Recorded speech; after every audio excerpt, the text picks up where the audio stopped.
ऐसे हाथ पे हाथ लगा और इसके बाद आप सभी थोड़ा थोड़ा फूल लेके इस परिवार को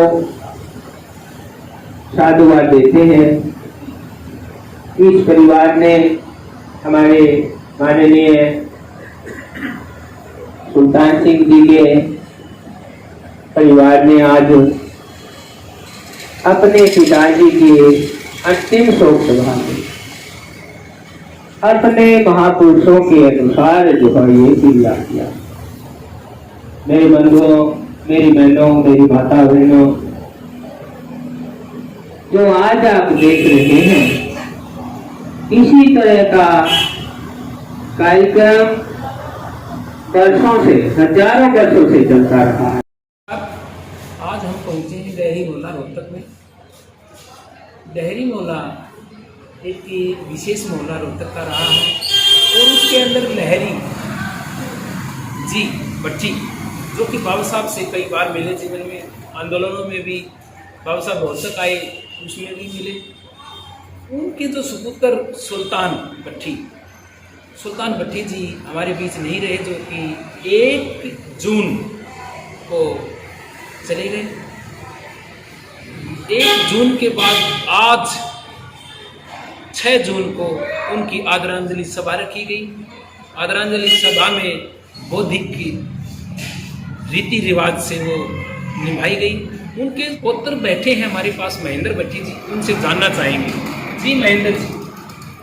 जी गौतम जी, सबसे पहले आपको जय भीम, नमो बुद्धाय और बहुत बहुत धन्यवाद कि आपने समय निकाला इस कार्यक्रम के लिए, इस जानकारी को समाज तक पहुँचाने के लिए।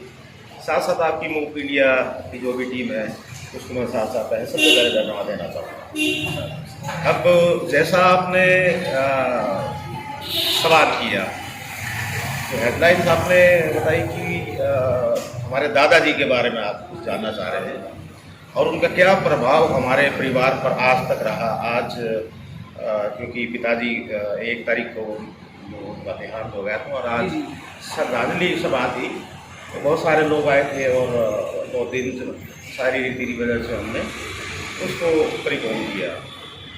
अब जो आप जानना चाहते हैं, मुझे खुशी है ये बताते हुए कि ये जो चीज़ें हैं हमारे अंदर जो ये संस्कार जितने भी आए, चाहे वो बौद्धिज्म की बात करें या अम्बेडकर बात की बात करें, इसकी जो शुरुआत है वो मेरे दादाजी के समय से हुई।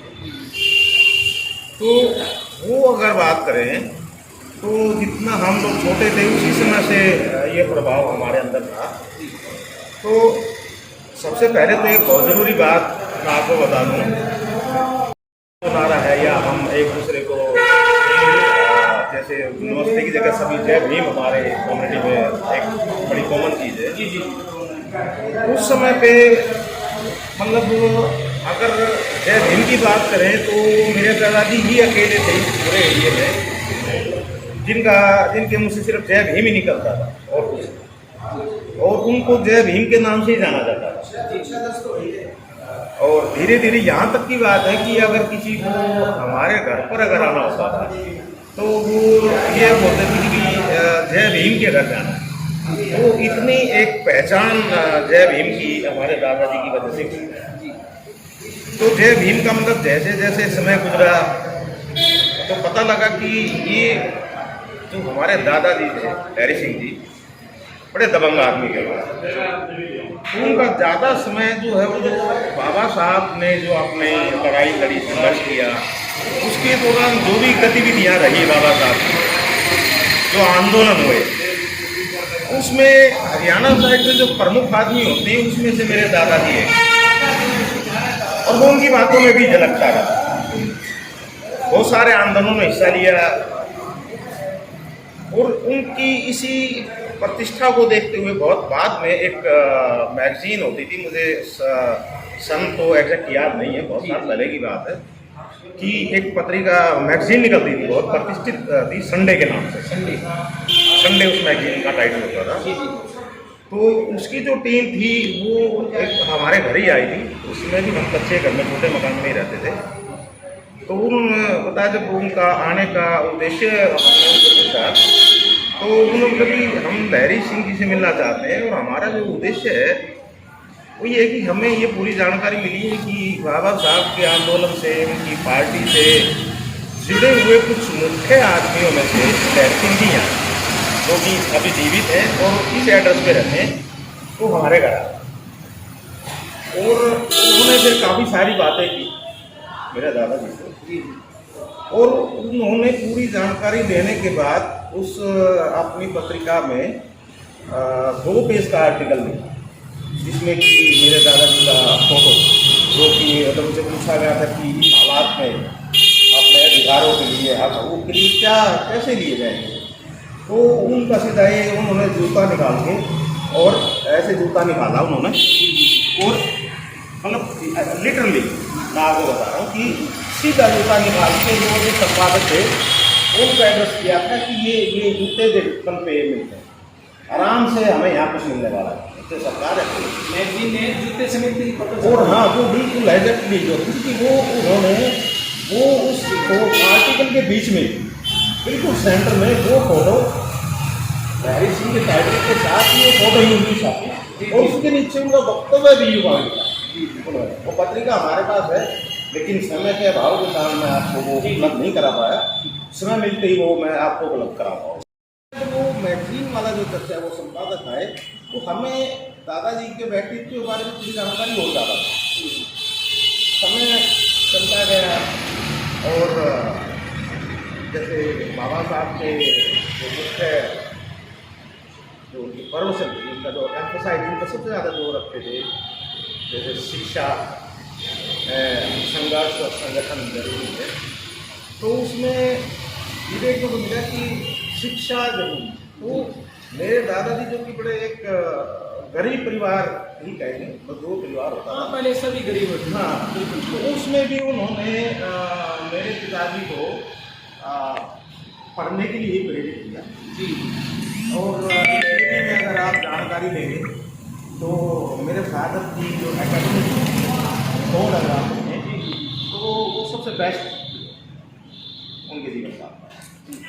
तो गौतम जी उस समय जो कि शिक्षा जो बाबा साहब के नज़दीक रहने वाले लोग उनको पता था कि शिक्षा जरूरी है, तो मेरे फादर को उन्होंने प्रेरित किया। मेरे फादर ने भी इसको बड़ा फादर किस लेवल तक के जो उन्होंने पढ़ाई प्राप्त करी, या फिर सीधी या फिर सीधी उसके पत्ते जो कोई भी उन्होंने महकमा जो ज्वाइन किया हो, नौकरी जिसको बोले, या अपना काम था उनका?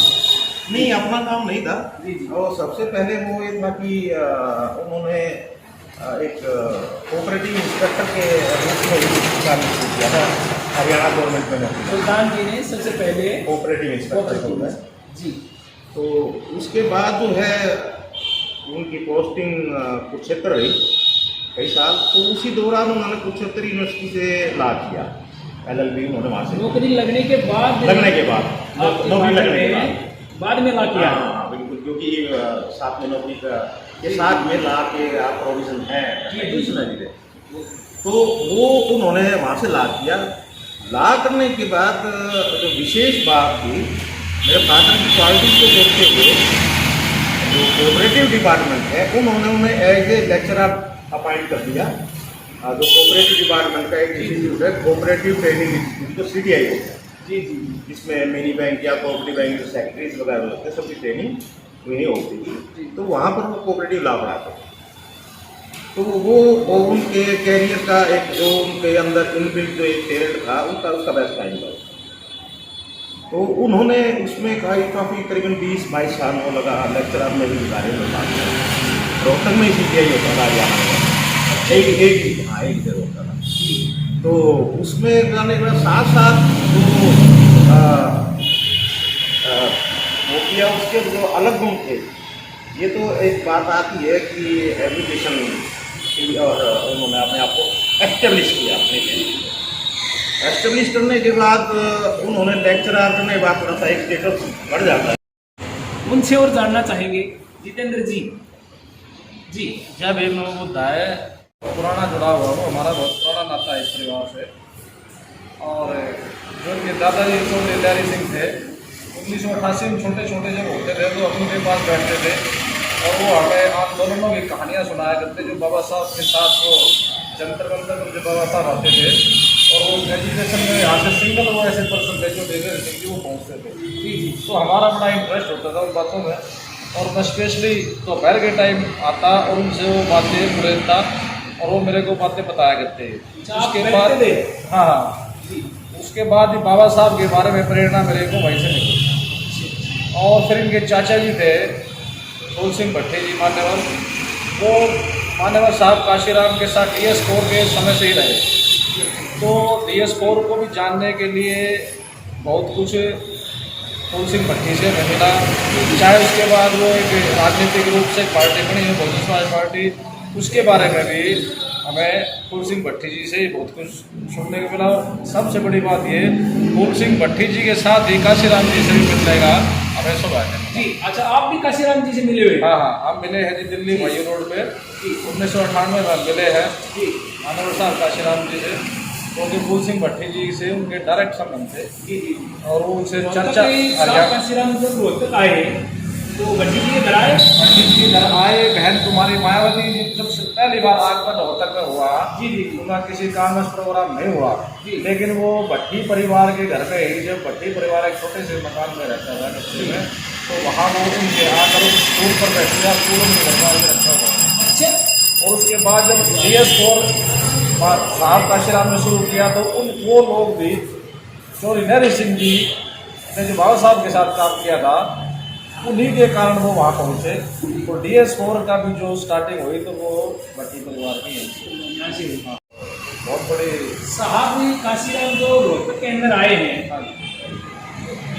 अम्बेडकर स्कूल जो बनाया हुआ है, मैंने सुना कि उसके अंदर साहब काशीराम आए। उसके अंदर अगर काशीराम उससे आए, भी परिवार भट्टी परिवार के कारण ही मान्यवर फूल सिंह भट्टी ने ही वहाँ प्रोग्राम उनके प्रोग्राम दिया गया, और उसी वजह से, उनकी वजह से यहाँ साहब काशीराम आए, क्योंकि फूल सिंह भट्टी जी DS कोर के समय से नजदीक और उनके बड़े ताल्लुकात थे साहब के साथ भी, और वो इसीलिए साहब यहाँ प्रोग्राम हुआ स्कूल के अंदर और साहब काशीराम आए थे। लेकिन सबसे पहले बात है, रोहतक में विधानसभा का चुनाव सबसे पहली बार लड़ा गया जनरल सीट से, चुनाव लड़ा गया विधानसभा का, और बहुजन समाज पार्टी के बैनर के नीचे सबसे पहले चुनाव लड़ा गया। और जनरल सीट पे मान्यवर कृष्णलाल कटारिया जो आज इस दुनिया में नहीं है, उनको चुनाव लड़वाने वाले भी मान्यवर फूल सिंह भट्टी।